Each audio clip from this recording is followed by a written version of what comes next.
Hi there, welcome back to our tutorial classes on YouTube brought to you by the O3 Schools JAMB app. We'll continue our summary of the book, The Lekki Headmaster, and in this class we'll look at chapter 10, and chapter 10 is titled Passport Pains.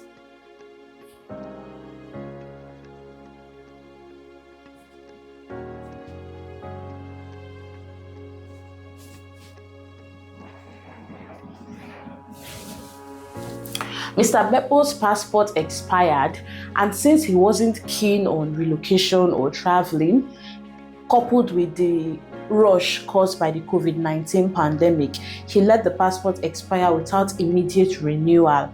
But now that he had decided to relocate, renewing his passport became something of an emergency.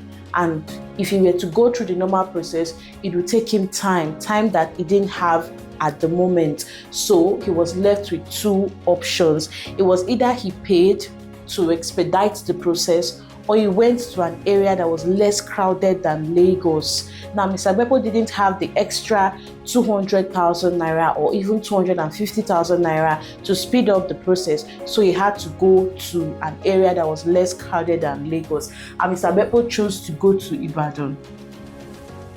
He also got the contact of an agent, Tai.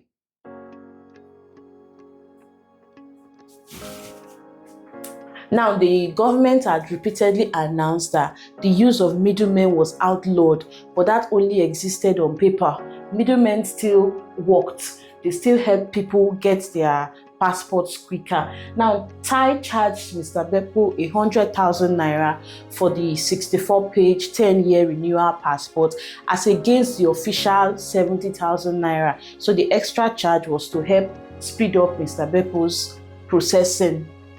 Now, Mr. Bepo had a Wednesday appointment and he went a day before so that he would be able to arrive early at the passport office the day he had his appointment. He expected to face, heavy traffic, which was why he didn't drive, because it had been a long time he drove, and also for security reasons. There had been rumors of kidnapping along Ibadan Road, so he opted to go with public transport, and he expected to face heavy traffic. But to his surprise, in less than an hour, they had arrived at Ibadan because of the reconstruction that had been carried out on the road by the government. During the trip, Mr. Bepo busied himself in his thoughts. He thought about how the Lagos-Ibadan Expressway was termed the most important road in the country, and he wondered the criteria they used at arriving at that title for the road.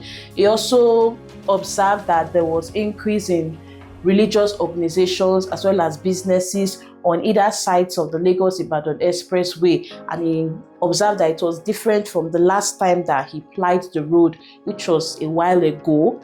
Then he also observed the absence of a roundabout at the popular Challenge in Ibadan. Also, the brown roofs prevalent in Ibadan reminded him of J.P. Clark's poem titled Ibadan.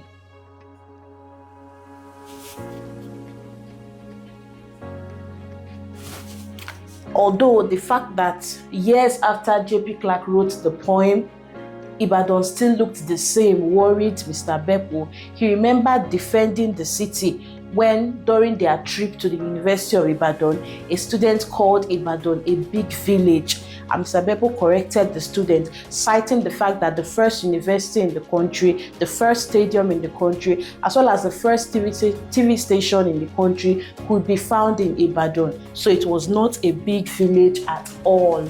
Mr. Bepo was able to make his appointment early with Tai. He arrived there on time. He discovered that Tai did not even work at the immigration office. He was a business center operator that worked with the staff of the immigration office, so he was still able to help speed up the process. So Mr. Bepo did not stay long at the immigration office, although he found out that he had issues with his national identification number, NIN, so he would have to visit the NIN office to correct it. It was at the NIN office he had a nasty experience due to network glitches.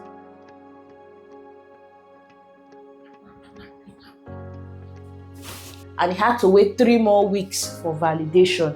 He hoped that it would not affect his travel date. Now, this chapter vividly portrays the inefficiencies of public systems in Nigeria and the struggles that the common man faces because of it. We'll now answer some questions on this chapter. So let's attempt some questions under this chapter. Why didn't Mr. Bepo renew his passport? He wasn't keen on traveling or relocating. Also, there was a rush at the passport office caused by the COVID-19 pandemic. Why was it easier to renew passports in neighboring states than in Lagos? It was easier because Lagos was overcrowded. So other states were less crowded and it took shorter times. Why was Mr. Bepo surprised at the duration of the journey? Mr. Bepo was surprised at the duration because he expected it to take longer than it did. He didn't know that the road had undergone reconstruction.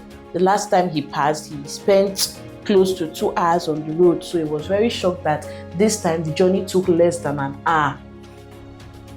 Why did one of the students refer to Ibadan as a big village? He referred to Ibadan as a big village because of the prevalent brown roofs as well as houses built with mud. Why did Mr. Bepo have a nasty experience at the NIN office? Although he was ready to still settle like he did at the immigration office, at the NIN office there were network glitches. So it wasn't even about him not settling or getting somebody on the inside to help him. It was because of network glitches. Alright, so there are many more questions on the app. That's the O3 Schools JAMB app. So if you are yet to download the app, I don't know what you are waiting for. Do so now, and don't forget to like this video, subscribe if you haven't yet done that. Thank you.